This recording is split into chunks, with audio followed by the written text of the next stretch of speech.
यहाँ एक भावपूर्ण कथा है एक ऐसे महाभक्त की जिसने भगवान महादेव के प्रति अपनी अटूट श्रद्धा और भक्ति से स्वयं भगवान को प्रकट होने पर विवश कर दिया। ये कथा एक सामान्य व्यक्ति की है जो भक्ति की शक्ति से महान बन गया। श्रद्धा और समर्पण। महादेव के भक्त पुण्यदास की कथा। बहुत समय पहले की बात है। एक छोटे से गांव में पुण्यदास नाम का एक निर्धन ब्राह्मण रहता था। उसका जीवन अत्यंत कठिनाइयों से भरा था। न अच्छा घर था, न अच्छे वस्त्र, न ही भोजन की उचित व्यवस्था।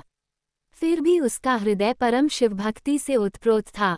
पुण्यदास प्रतिदिन सूर्योदय से पूर्व उठता, नदी में स्नान करता और पास ही स्थित एक प्राचीन शिव मंदिर में जाकर भोलेनाथ की पूजा करता। उसके पास कुछ भी नहीं था, इसलिए वह केवल जल, बेलपत्र और अपने निर्मल हृदय से भगवान को अर्पण करता। गांव के लोग उसका उपहास उड़ाते, अरे इस निर्धन की भक्ति से क्या भगवान प्रसन्न होंगे। पर पुण्यदास कभी विचलित नहीं हुआ। उसका विश्वास अडिग था, भोलेनाथ केवल भाव के भूखे हैं, वैभव के नहीं। एक दिन गांव में अकाल पड़ा। खेत सूख गए, पशु मरने लगे और लोग एक एक कर गांव छोड़ने लगे। लेकिन पुण्यदास ने अपना स्थान नहीं छोड़ा।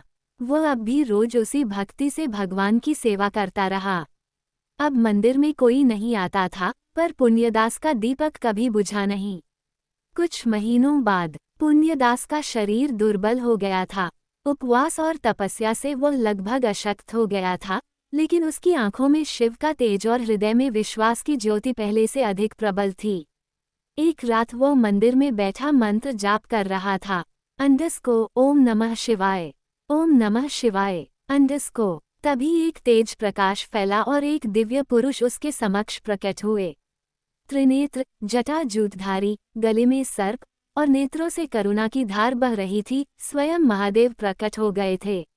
महादेव बोले, पुण्यदास, तेरी भक्ति ने मुझे बाध्य कर दिया है। मैं तुझसे अति प्रसन्न हूँ। वर मांग, जो चाहे वह दे दूँ। पुण्यदास की आंखें भर आईं।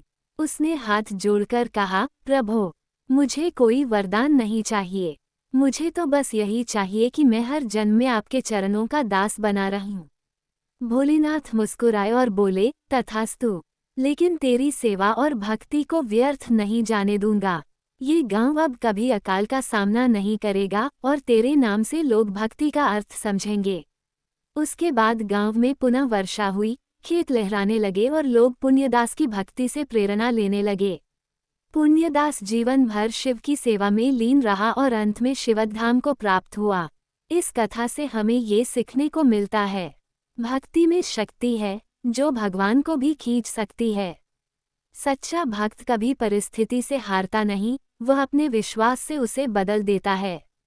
भगवान भाव के भूखे होते हैं, धन दौलत के नहीं। अगर आपको हमारी कहानी पसंद आई तो हमारे चैनल को लाइक करें, शेयर करें और सब्सक्राइब करें और कमेंट में हर हर महादेव जरूर लिखें। जय शिव शंकर, हर हर महादेव।